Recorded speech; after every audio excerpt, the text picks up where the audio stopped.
This is Girls Stop Playing, a weekly show that empowers Black women to stop playing with their potential so they can live a life that they love. I'm Coriel, your favorite homegirl, and I'm on a mission to help Black women make the money and get the honey. You can have it all as long as you're willing to work. This is the Girls Stop Playing podcast, and I'm your favorite homegirl, Coriel, here to encourage you to stop playing with your potential and start working for what you want in life and in love. You already know that I'm bringing you the information and the conversations to help you make the money and get the honey. You can have it all as long as you are willing to work. And baby, we got a working woman in the building today that is making the money, got the honey, and is helping you get your honey too. We got Crystal Jordan in the building. Your last name is not Jordan though anymore, is It's it? Jennings. Okay, let's put some respect on that. We got Crystal Jennings in the building. Hey, Hello. Crystal. Hey. I'm happy you're here. I'm so excited. It's like a long time coming. I was going to say, it's been a long time coming. So we're going to get into Dear Alpha Female, right? We're going to get into that. But Okay. who is Crystal outside of what you do professionally? You know what? That's a great question because I had to learn that myself. For a lot of years, I did not know. I didn't know who Crystal was outside of being a mom and a entertainment publicist. And so Crystal is a woman that loves, I love my friends to be happy. I love putting everything I have into friends and family. I'm also a bit of an empath. So I learned that I have to take breaks from certain things because I can get very, very emotionally involved and invested, right? But I think that's also what makes me who I am, just the fact that I really feel deeply for people. It also makes me great at writing, right? But I love my family. I love friends. I want everyone to be in their best, their best self. I want my friends to all find love and have love around them. And not just a relationship love, but just I want them to be in a good space, period. I'm always the one trying to check on, making sure that they're okay, making sure that they are in a good space. I love horses. I love riding horses. That's something a passion I was able to rediscover, later in life when I realized, wait a minute, what do I enjoy doing outside of work? And I would say riding horses and being on the beach are my absolute two favorite things. Riding a horse on the beach. And Hands I did down, that. That's you. I did it. Cabo? Turks and Caicos. Okay. Horse in the ocean. I did one at Cabo on the beach. I was like, oh my God, I've maximized my pleasure. Listen, I didn't realize that Mexican horses speak Spanish, baby. That horse was not listening to. They do. That was so scary. That was a scary experience. If you don't ride, see, I have a secret. All horses speak Spanish. Really? It's weird. I just feel like So an American horse is not going to be any safer for me? no. Okay. They do, and it's funny because I had a horse that would not listen to me, and a trainer and a good friend of mine was Hispanic. And I was like, oh my God, because he said something to her and she just started listening. And I was like, but I think that they have just a way with horses that, horses respond to energy, which is a good lesson. I think I learned so much about myself through my horse. So one of the things, I think the very first thing that came out of your mouth was I had to learn who Crystal is. And having lived several lives, because I feel like we go through these seasons where in this season, 10 years ago, I was a totally different person than who I am now. What made you feel like you no longer knew who Crystal was? Well, I think myself, like a lot of women, we tend to get engrossed in caring and nurturing for others, right? So I got married at 20, I had a baby. So I was in college, I was married, and I had this beautiful little baby girl, and I became mom and wife, right? Crystal at 20, who didn't even know who she was, became mom and wife and a student. And then she went, and I had another baby a few years later. So I was a proud wife. And, as a mom, you put everything into those babies. And as a wife, you put everything into that man. And so, and then eventually I started my career. Well, at 31, my marriage ended, right? So I had been married for 11 years. Actually, we were together for 13, married for 11. So all I really defined myself as was wife, mom, and career, right? And so when I lost a big part of my identity when I was no longer a wife. And I remember thinking like, wow, I can't believe that one day this person woke up and basically took away who I am, because that was how I defined myself. So I took that wife, Crystal, and I put that into work, Crystal. And so Crystal became married to her work. And I took so much pride. I took the same intensity, right? So at some point I started to burn out, and I started to have migraines. I was having migraines every day. Coincidentally, my business was doing the best it ever had. I was in a great place. I was earning more money than I actually thought that I would earn on my own with my own business. I mean, that was something that just happened accidentally. And I was like, wow, this is amazing. But I was so unfulfilled internally. And so when things looked the best on the outside, they were the worst inside because I really had no explanation of who Crystal was. Crystal got up to serve others, be it her job or her children. And she was at no point serving herself. And so that's why I said it. I think it was, like you said, 10 years after. So around 41, I had to totally figure out, like, what do I even like? What do I like to do? Who am I outside of Enchanted PR? Who you are for Or everybody my mom. else. Yeah, or being mom to Chanel and Stone. Oh, come on, Stone. I love that name. I feel like that is such a common Yeah. scenario that so many women find ourselves in, and for different reasons. I mean, I didn't have my first baby until 35, Right. and I still feel like I didn't know anything and I was not ready. So to have to make that transition at 20 before you have even had time Womanhood. to define who you are or mature or Yeah. grow into the woman who you could become, I can't imagine that. And so even if it's not becoming a mother at a young age or having a baby at a young age, it could be when you are doing so well. To your point, I'm doing so well in my career, but something just don't feel good. Like something doesn't feel right. And a lot of times it's those crossroads where we wake up or we look in the mirror and we're like, okay, wait a minute, what am I doing all this for? Right. Who am I really? What is the purpose? And so I love that you can speak to like the evolution of I recognized all of this, I learned some tough lessons, and now here I am. So I want to talk about some of these tough lessons. Okay. Because you were on the Single Wives Live we did a couple weeks ago. We're going to do it Yes. again, y'all. If you missed it, don't worry, we're going to do it again. But you talked about the fact that you were married the first time. And I don't remember exactly what you said, but what you just said right now, he took it away from me. It brought back a memory that I had in that moment of where it felt like you didn't want the marriage to end. That's what I got from the conversation. So is Yeah. that correct? Can you Absolutely. talk to us about what that looked like? Absolutely. And I think I think it's important for us to acknowledge, a lot of times we've been taught, you know, if somebody doesn't want me or something doesn't want me, I don't want it. It's one of the 48 laws of power, right? Despise what you cannot have. But it's also not something that works for real life. It works for business and it sounds really cool, but it's also not something that works for real life. And so I was so in love in my marriage. Things weren't perfect. As we know, marriage is never perfect. But I was really, really in love, and we went through some difficult times. And as a result of us going through difficult times, my ex-husband started having an affair. And I was devastated because again, you know, when I mentioned, you asked me who I was, I'm someone that wants everything to be right for everyone, right? So I had this idea that I was going to have this perfect family, my kids, boy and a girl, dad, perfect, you know, white picket fence dog. We had everything. And all of a sudden, he was involved in an affair, and the way I thought he should get out of the affair, he didn't agree with that. And he did not. And so he decided to end the marriage. And it really did feel like I had given someone else the ability to define me because I took so much pride in being his wife. So, yeah, I was heartbroken. And coming from a mother and a grandmother that are like, girl, you better get over that.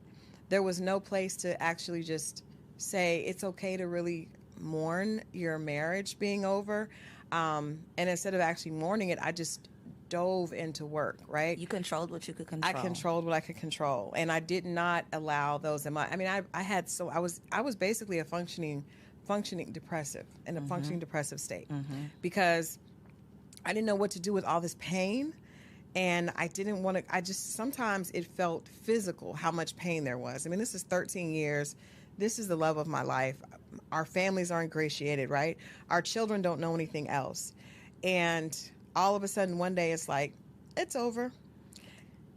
So when you say your mom said get over it in terms of the sadness of the divorce, what was her take on the infidelity? Did she tell you to get over that too?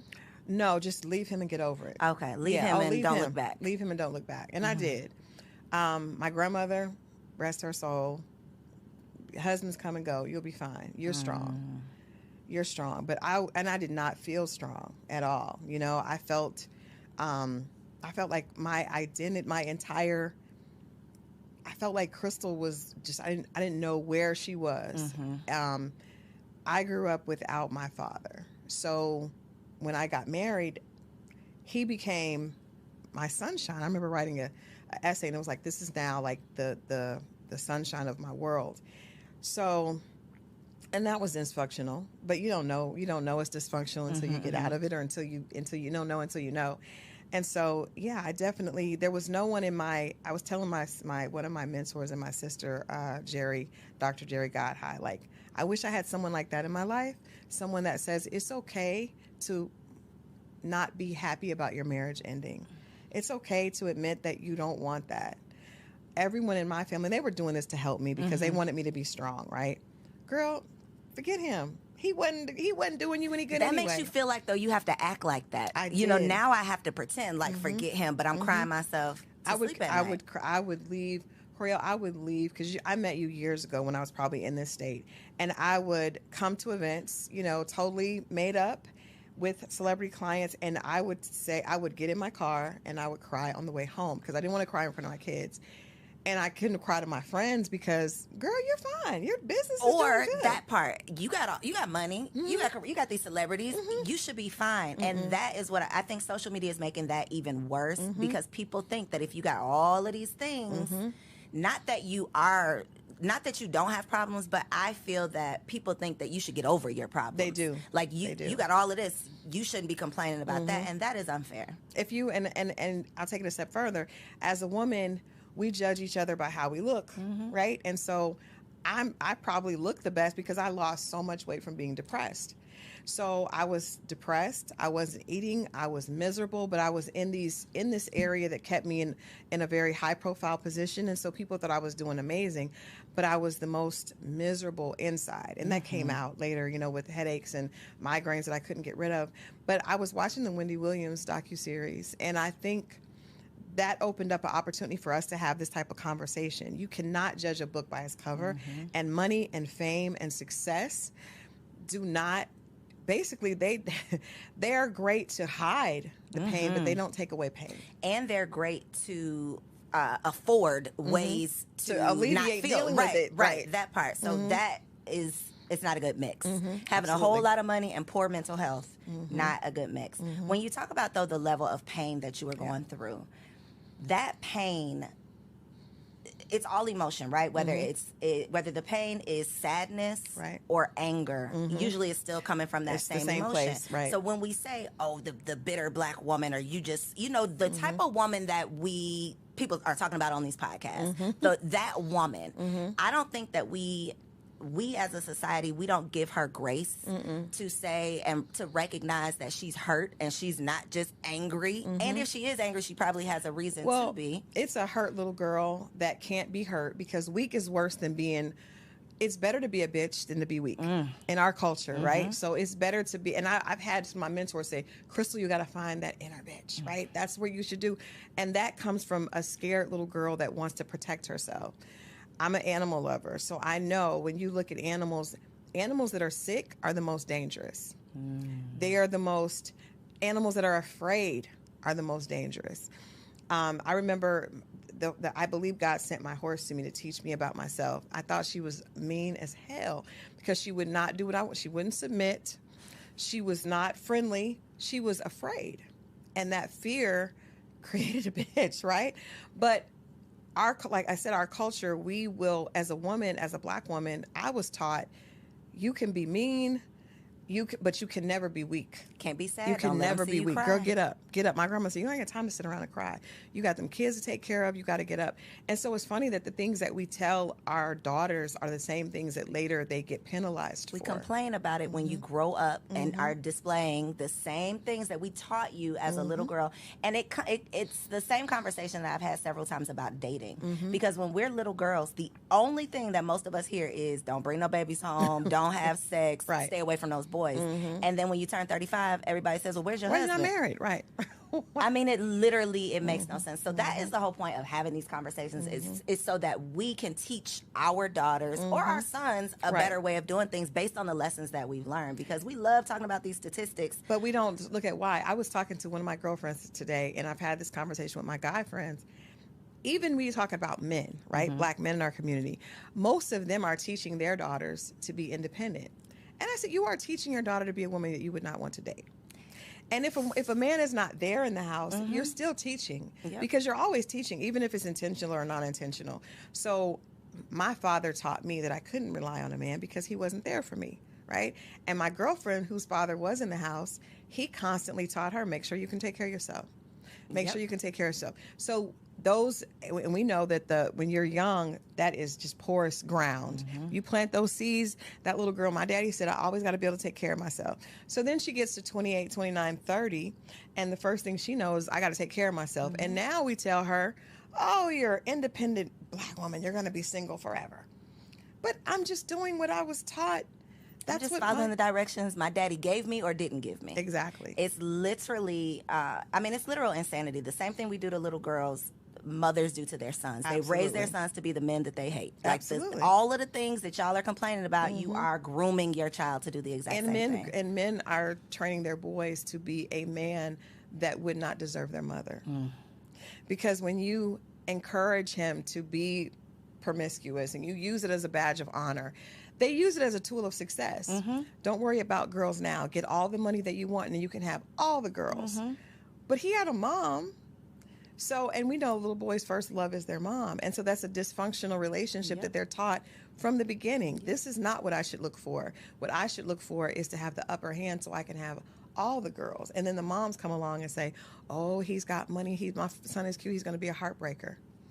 Ma'am. It's literally speaking. This is what we're speaking over our children. So I would love to know what were the lessons that you wanted your children to learn on the other side of your divorce?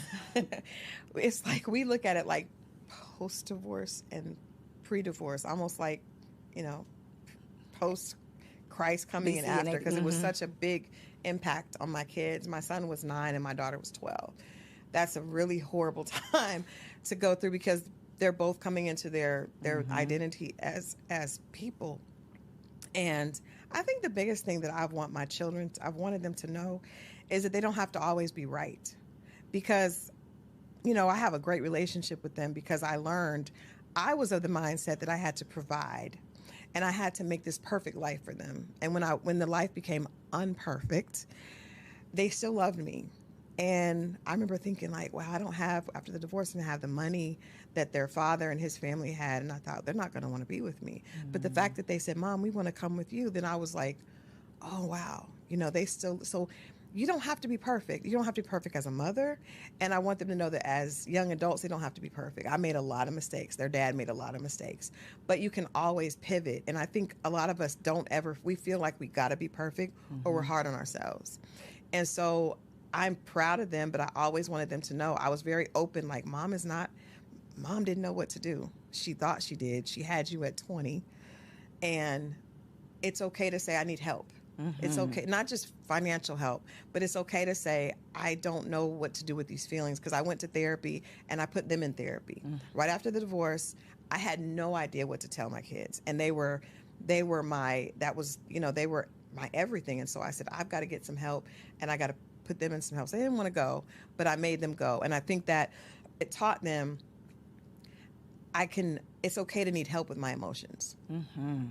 My motto is, my sons will not believe they have a strong black mother. I am not a strong black woman. I am, help me. I am weak. I am a damsel. Please help me. Open the door, pump the gas, whatever it is. I don't want you to think that I have it all together, because I don't want you to expect any woman you ever come across to be so strong and have it all together, and then she's weak if she's not. If she's not able to. And I think that our mothers did us a disservice. At least, I don't know about your mama, but my mama, I never saw her cry. No, she did the best. They did the best they could, but they were taught. We were taught. Our culture was taught. It all goes back. It all goes back to the root. But that's why it's so important for us to be intentional based on the lessons that we've learned, so that we're not just repeating that behavior. I was dating this guy because I had a long period of dating that was not good, and I just let's talk about it.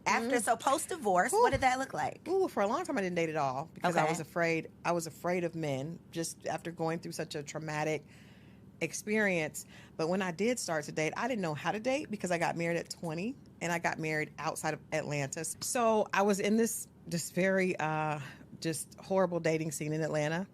And I remember going out, and what years was this? This was a mentor told me not to waste my 30s, but I did. I wasted most of my 30s. So I didn't really start dating until I was almost 40. Okay. So I got divorced at 31, 32, and all those good 30 years I wasted being sad and depressed and just hiding. Look in this camera right here and tell the ladies in their 30s this ain't the time to play around. Ladies, let me tell you something. Marie told me, girl, don't waste your 30s. And I am telling you all, do not waste your 30s. Figure out how to get healthy and figure out how to love yourself and enjoy you in your 30s. That's the biggest thing I would want to tell women. Like, don't waste that time. I look back and I'm like, girl, you was fine. You had all those good years. Yes. But, you know, God works it out. He's a good God. But I didn't start dating until I was like 37, 38, really. So look at all the good time. However, but it wasn't too late, baby. It wasn't too late. So the husband came later, but first some very horrible experiences and then some good experiences. Okay. So, but I remember in particular going out with this guy, and I was working to the point where, because I work, you know, that's just what I define myself as. And I would work, and then I had the kids, and then he expected me to like do all the house stuff as well. And I was like, we're not even married yet. Like, you know, I don't live with you. And he said, well, my mom did it. And I was like, wow, that's the first time I realized that we are teaching our sons incorrectly, right? Mm-hmm. Because my son, now that's one of the reasons I tell my son, mommy didn't have it all together. Because I don't ever want him to expect a woman to be his workhorse. Can I say that again? Like, I don't ever want my son to expect his woman to be the workhorse, because I wasn't that way by choice. It happened. My mother wasn't that way by choice. My grandmother wasn't that way by choice. But this man said to me, well, you can do it all because my mom did it. Now, what does that look like when y'all aren't living together? That looked like we needed to be apart. But did he think you was going to come clean his house? Or like, what did he thought, because that's what he thought. He thought a woman's purpose was to make sure that's that every level right there. Oh, it was. I had never had someone articulate that to me, but I appreciate him for sharing that with me, because I understand that it was because he saw his mother. Mm-hmm. That's all he knew. In dysfunction, right? And as a little boy, that was his idea of what perfection was. Most men either idolize their mothers, or, you know, or it's the opposite. But I think I think I called my son, because my son was in college, and I was like, listen to me. Like, I did all that because and he's like, Mom, I know. But I think that women need to understand you're teaching when you're not talking. Kids pick up more on what we say, what we do, than what we say.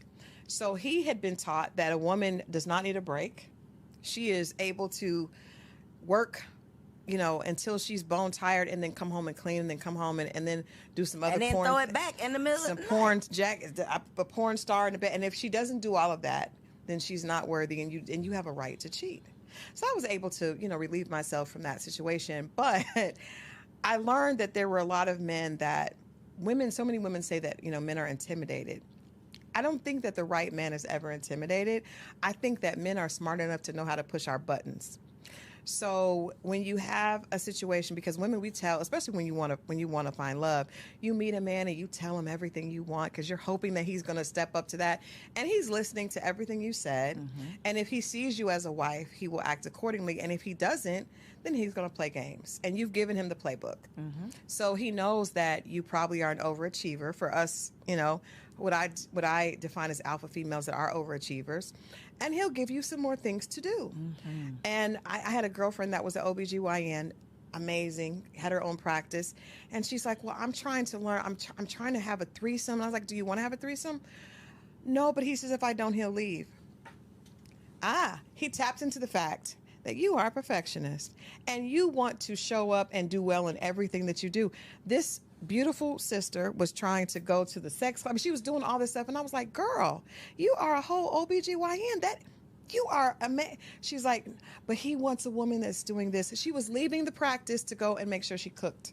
Girl, what happened with these people? Are they still together? No. Did she have a threesome? No, she didn't have a threesome. No, but what I'm telling you is, it sounds crazy, but in the minute, because you got to realize, especially right now, the season is ripe for everyone is dumping on career women, right? It's fun. Mm-hmm. Oh, well, you think you're all that because you have that degree, but what about what do you do in the kitchen? What do you do in the bedroom? And so those of us that are overachiever, well, I can do it all. Girl, No, sit down. please. He's not the one for you. He's not the one Wow. for you, because the one that sees you as his queen and as his wife, he will not be looking to play with you and make you do more for him. He will be looking at how he can make life easier on you. That part. And that's when we talk about, how God is good and he comes around. If you just wait and then you do what you're supposed to, you do That your part, work.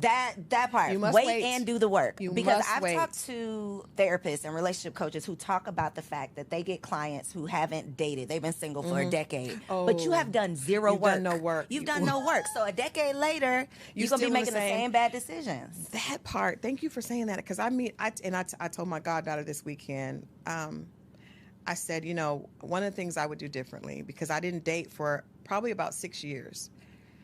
But when I started, I was emotionally very immature, because I was still, actually, not only was I 6 years behind, but I hadn't been in a relationship that was outside of my marriage. I didn't date since 20. You were a teen, So I went basically. back, and I was an idiot out here because I didn't know. I didn't know. And so it's important that you do the work, and it's important that you don't avoid dating because of fear. Because if you do, then when you start, that same fear is going to be there, and you're going to run from it, or you're going to make decisions out of desperation Yep. or out of fear, and those are always the wrong decision. But it's interesting that when you find the man that sees you have to find the man that sees you as his wife, not the man that you Think is had gonna be wanted your to husband. see as your husband, because that we have some of those. But it's really important that he sees you that way, and then you will be able to tell the way he treats you, the way because There's it's no totally question. different. There is literally no question. And it sounds, until you have experienced it, it sounds like, oh, they just saying, it's like that when you know, it sounds like, okay, that sounds real good. But the way that you are treated, like being loved properly, Right. it is like a totally different experience. And it will make you say, what the hell was that? What was I doing? What was I doing and why? Like, what was wrong with me? But a lot of it is how you treat yourself. And so for me, when I was dating before, I wasn't treating myself well. They saw that I was chasing these clients and trying to be perfect for them, trying to make sure they had everything, doing all this stuff for my kids. So they were like, oh, let me jump in this. Let her do some stuff for me. Let her do it for me. So I want to get to this husband. Yay. Because, well, before you got to the husband, you talked about the fact that one of your challenges, which I want to bring this up because I feel like it's a common challenge, is couldn't nobody tell you nothing. Yeah. You were never wrong. And I think that for successful women, women who have been successful in any area of their lives for a long enough period of time, we start to feel like, because I've done this, I can do I'm right about everything. Yeah. Nobody can tell me anything. Absolutely. So talk about your experience with that, and then how other women who may be exhibiting those same behaviors can stop. Well, it's two things. For me, it was twofold. So not only was I doing really well in my career, right? And I'm a hard worker. So I knew there's a formula, right? That I know if I put a lot of hard work in, there's going to be a return on my investment. And it had been proven correct.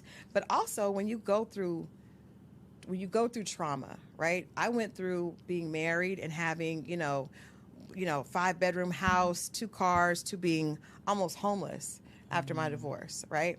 Didn't have anywhere to live, built myself back. So in that building yourself back, I remember my kids, we went from the first year I was divorced, we were adopted by a family for Christmas, right? Because I came back and I was like, my ex-husband was like, go stay with my parents. And I was like, no, I'm going to build this on my own. So we had to be adopted. And so that would be humiliating for a lot of people, but I told them, I said, we're going to do the same thing for another family. And we did. So we went from a 2-bedroom where I used to sleep in the living room because I didn't have a bedroom, but I just knew I was going to make sure my kids were good, to, at the time that the kids were graduating, we had another 5-bedroom house. I had my own 2 cars outside, and everything was good. So that journey of like 32 to 38, I pulled myself up. And not only was my work doing well, but I had all this life experience of I did it. I put my all into it, and I got my kids. We adopted families. We would do things for people for Christmas. I went from driving a car that had a black eye to having, a luxury car and a backup car out. All that I did on my own. So sometimes God has to tell you, hold on now, little mama. Let's reel it on Hold back on. in. Because you fight so hard, and it's like, and that fight becomes your identity, Yep. right? And so when I would meet men that to date, and they were struggling alone, I'd be like, what? I have 2 kids, was left for dead, and I've managed to be in this beautiful home. I'm not listening to you. And even when I would hear other things, because a lot of that it wasn't necessarily from the fact, I knew that I was always really, really good at what I did, but it was also the fact that I was able to come from the mud. I knew what it was like to cry every day, to sleep in the living room, and my kids not to have the bedroom suits that they had before, to go from that to that. So that created an arrogance and an ego that was, again, to hide that sadness, but it was, I'm not going back there. One of my favorite movies is racially incorrect, but it was Gone with the Wind. And there's a scene where Scarlett says, "I'll never, as God is my witness, I'll never be hungry again." That was me. As God is my witness, I'm not going back to that. And nobody can. Before, I was married, and that's how I ended up in that situation. Now I'm in control. Crystal's in control. So when Crystal's in control, you can't tell me what to do, because look what I've done. So that created. You can't tell me what to do. Ooh, That is the attitude. And how can you tell me when you haven't done it? So, and I also have around me a very amazing, brilliant group of female friends, right? And a lot of us have the same energy, because they're really hard workers, right? And so you have people that have beat statistics and have been able to say, oh, I was told, I remember when I got pregnant in college, my guidance counselor said, drop out. Drop out? No, I'm going to graduate. I'm going to graduate on time. I'm going to do this, this, and this. When I got divorced, go home. Go stay with my parent. No. So that creates a belief in yourself, which is good, right? But it also has the other side of that, is it was very hard for anyone to tell me anything. And the people that are around me that I probably did respect weren't going to tell me, because they were of the same ilk, right? So they felt like, girl, he's, But I would always look at men that didn't have, and I would feel like, well, why would I ever listen to you? Because you haven't been able to do what I have, and you have far less obstacles to get over.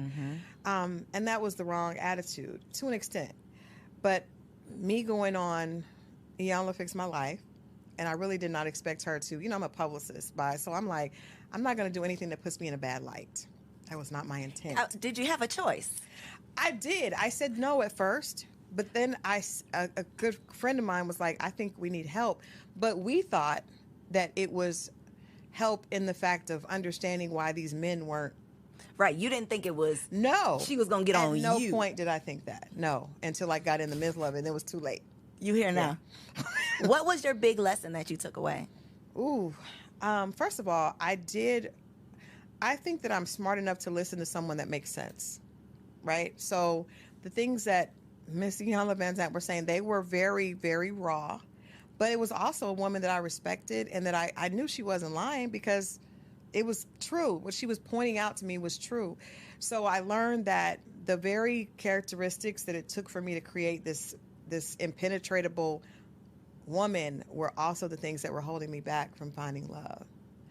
And that was my big lesson. Like, okay, you did this, and this got you where you needed to be, but this also created some very negative, behavior that you have to fix. You cannot just get here and be like, ta-da, I'm done.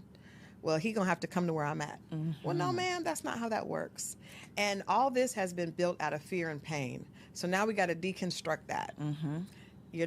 Crystal's still going to be hardworking, right? Crystal's still going to be smart, but Crystal doesn't have to be afraid of being hurt. Crystal doesn't have to live in desperation and basically being afraid that she can be reduced to that broken woman that she was before. That is a very tough thing to get over, because we build up the walls, and then those walls keep out the very thing that we desire. And then you meet someone who has the potential to love you properly, and then you still can't accept it. You still can't accept them. So what did it look like when you actually met your husband? Well, I would say to that, this is very sad, because I would say, like, it's unfair that you would get shot and be laying on the floor bleeding, and would be responsible for getting up and cleaning up your own blood and putting yourself through rehab. But life is not fair, and that is unfortunately how it goes. So whatever you're in pain and you're hurting over, it's your job to fix yourself. Physician, heal thyself, right? Um, and so it it looked like, thank God he sent me a man that had a lot of patience and that was able to see through that, right? Um, but I had done a lot of work on trying to realize that the things that I was holding dear were things that I was afraid of. So I had built all these things that I wanted in a partner that really had nothing to do with being loved correctly. Like I had a very long list. And on that list were some things that made sense. And then on that list were some other things that did not make sense. And so I had to, when I met my husband now, he didn't meet some of the things that were on my list, but I was thankfully bright enough to pay attention to his actions. And his actions were, I literally did not think a man like this existed. I really didn't. And I had heard it, and I could believe it from my friends. I remember seeing, some people, different people online going through things. I could believe it for my girlfriends, But not me. but I just, because I, like, you don't know what I've been through. Like all that time of fighting, it does something to your self-esteem, and this is another thing. I was loving myself with conditions. What does that look like? So I would be hard on myself, really, really hard on myself if I didn't have what I wanted. So I've always been a perfectionist. Always was like that. So I was the kid in class that was angry if they got a 95. I wanted 100. I was always like that. So when I was, single, I wanted to make sure that I had this for my kids. So I would work extra amount. I would put myself through things, and I would never tell myself, Crystal, you are good as you are. It was like, no, girl, you need to do this. You need to get on it. You need to look, you 20 pounds overweight. That's not acceptable. And I was hard on myself. I was mean to myself. And that did push me forward. So let's be honest. Sometimes when you're hard on yourself, The gift and the curse. it is the gift and the curse, but it's not good when it comes to relationships, because if you don't know how to love yourself unconditionally with your extra pounds. I was talking to a girlfriend on the way here, and she was like, "Oh, I'm getting liposuction." I was like, "Okay, cool, but we need to know that you're beautiful as you are." When we don't know that, and then we meet a man and we expect him to know that, the right man is not going to want to be with you, because he's going to realize that's going to be unattractive to him. It's very unattractive. So that was a part of the work, is how do I love Crystal even if she doesn't earn this amount this year? Because me and my girlfriends are very results driven. We get together, we look at our vision boards. What is your work plan for next year? What do you, and I love it, because we push each other forward. But at some point it needs to be like, girl, even if you don't achieve that, you're still good. You're still good. So when you went to Ayala, you got yourself together, you met your husband. How did your transformation affect your friends who may not have evolved or went on Ayala? Well, I think the beautiful part is my friends, because I'm a writer and because I talk, I have conversations on relationships. I was a relationships editor before I was in a relationship. And I remember thinking, that's weird. And I don't want to be that person that's talking about relationships that's not in one. So what I did is I just talked about everything. I would write about things from a positive perspective. And one of my girlfriends challenged me to do that. She was like, Crystal, it's enough negativity about Black love. At least when you write from this perspective. And I didn't know it to be true. I was writing what I thought were lies. But so I had an audience. So I think my audience extended outside of my immediate friend group. So when I got married, at my wedding,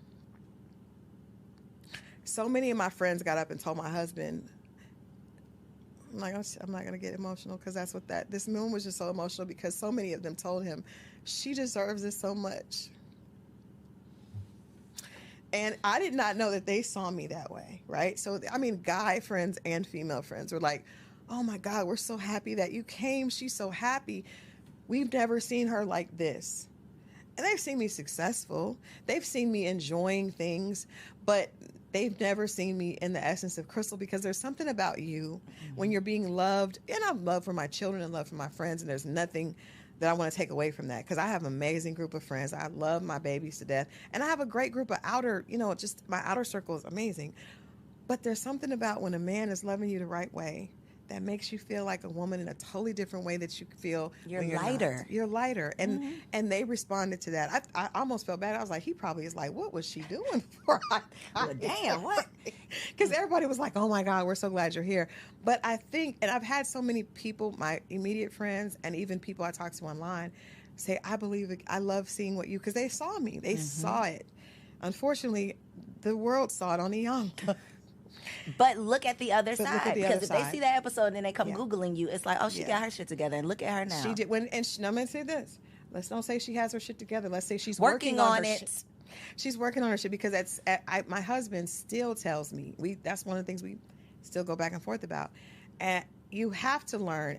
If I could tell women anything being single, I understand work is important, because we have got to get, social media has convinced us that the most important thing in life is getting the bag and being snatched. So it's contour and couture, right? But if you don't work on loving yourself and finding out who you are outside of that, it's going to be very difficult, even when God does send an amazing man, because you're not going to know how to receive it and just to be loved. It sounds cliche, but you know what I mean. It's not easy. It is not It's not easy. I talked to Coach LaTanya. I talked to another one of my mentors, Miss D, Dr. Jerry. God, I talked to all these women that are married and understand, and they're telling me, Crystal, there's still so much work to do. But the beautiful thing is, I recognize this man because of the work I had done. I recognize, wait a minute, this may not fit the exact profile, but I've never been treated like this. And then understand that you deserve it, right? And Not then running away from not running it. away from it, even when it's easier to run, and having to adjust. So many women are like, well, he has to do. No. The very idea of being a wife means that your job is to make that man better and serve him. His job is to make you better and to protect and serve you. But so many of my friends and so many women I see online are looking for a man that can do for them. And I know, like, well, you're not ready. Because if you're ready, then you know that marriage is about sacrifice. And so what are you willing to do for the right man? How will you serve How will in you your serve? marriage? That is not the conversation that we see on social media. At all. How can he bring the money to me? That's That is because those are all ridiculous. single people having those conversations. They That's why. are. Because They the married stay people, single. and they're going to stay single. gonna stay Married people single. know the sacrifice that marriage takes, and that even if you have the partner for you, Right. it is still work. Oh, it's still work. It is still work. It is always going to be work, but it is work that is well worth it. And I think if you find a man, and I think, our gut as women, we were given a gut instinct. I feel like it's God's way of whispering to us. We ignore it. Yep. But so when that fool was telling me that I needed to be the workhorse like his mom, I remember the older I got, I was like, I recognize things. Even I dated some great guys. They just weren't the guys for me. And because I started to be able to be in tune with that, with Crystal, once I started to love Crystal, she started to speak to me in a different way, because before she was just chasing. Stop chasing and allow things to come to you. And my husband, when we met, he told me, just take my hand and let me lead you around the obstacles of life. And I was just like, who is he talking to? I did not need you to lead me. Look what I have amassed, right? Look what I've led myself to. And he was patient. I remember being just difficult. It was just difficult. But he saw that, and now I see different things. He gave me a different perspective.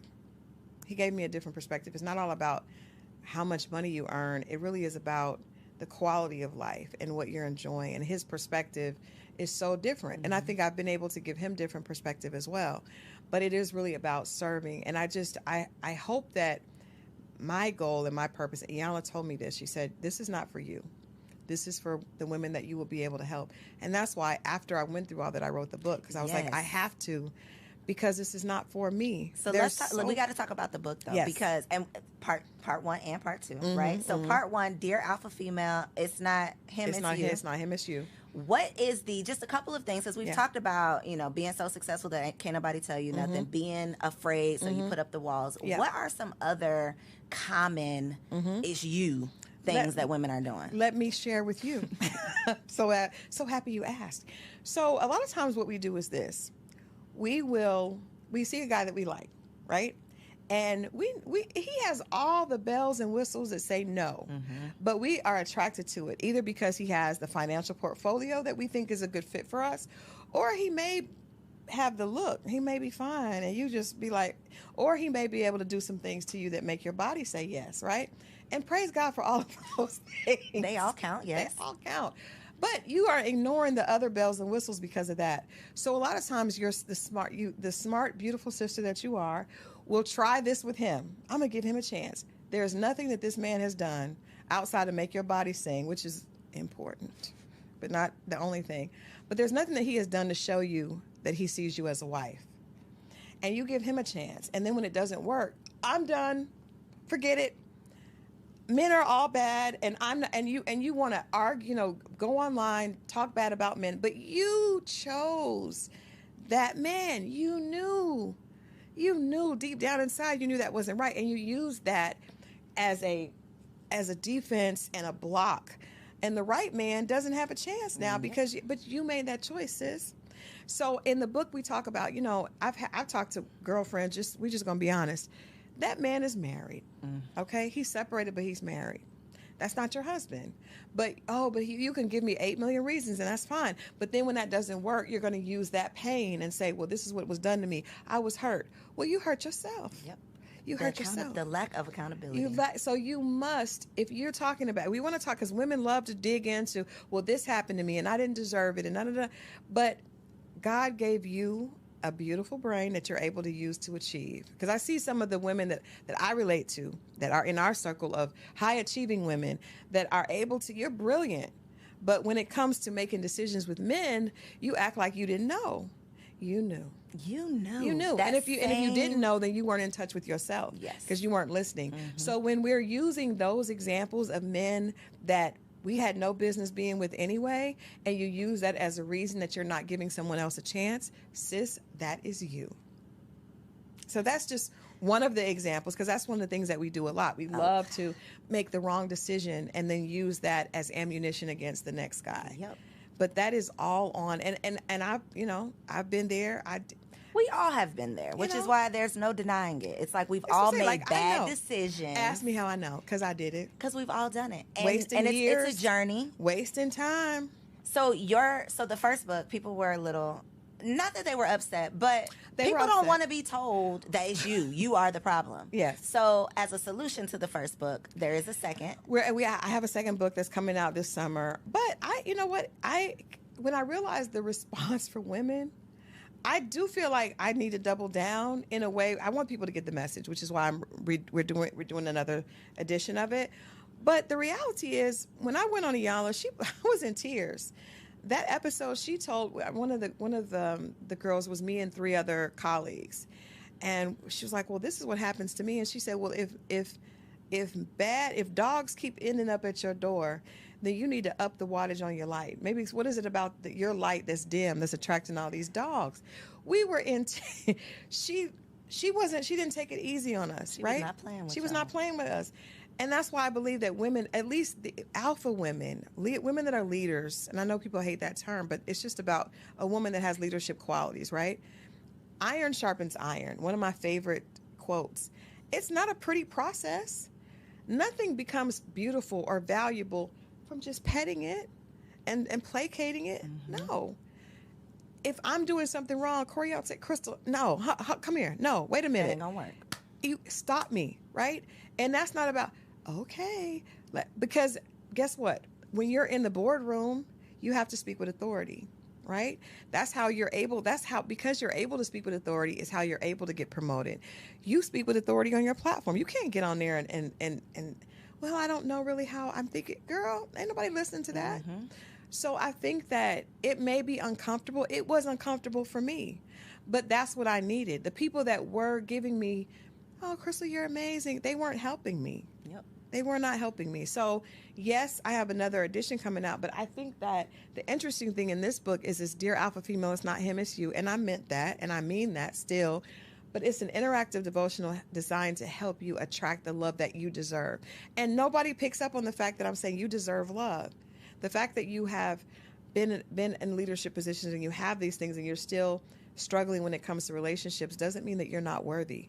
It means that you just have some more work to do.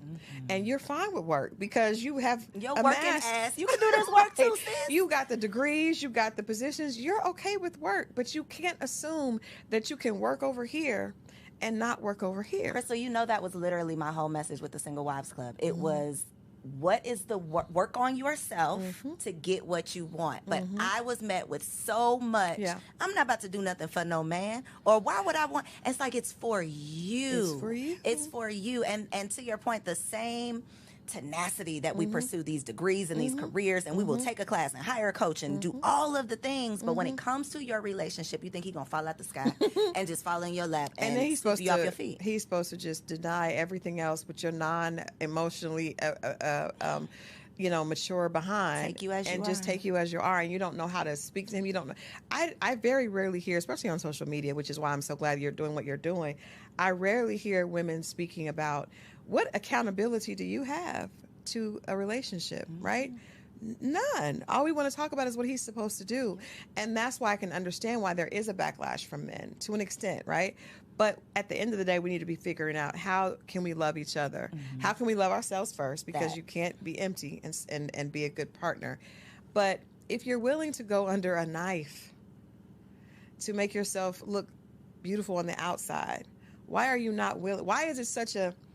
Why they beating down your door because you just want them to read a book? I just want you to do some internal work, but it's easy to put on the makeup and to go get all these things, because it doesn't take you acknowledging that there may be something going on with you. And I think a lot of us feel like we feel undeserving inside, and we don't want to look at that, right? Because you grew up thinking that maybe you didn't. And so you learn to get all these things to prove people wrong, but you haven't proven yourself wrong yet. And that's the problem. So you've got to go back and do that work.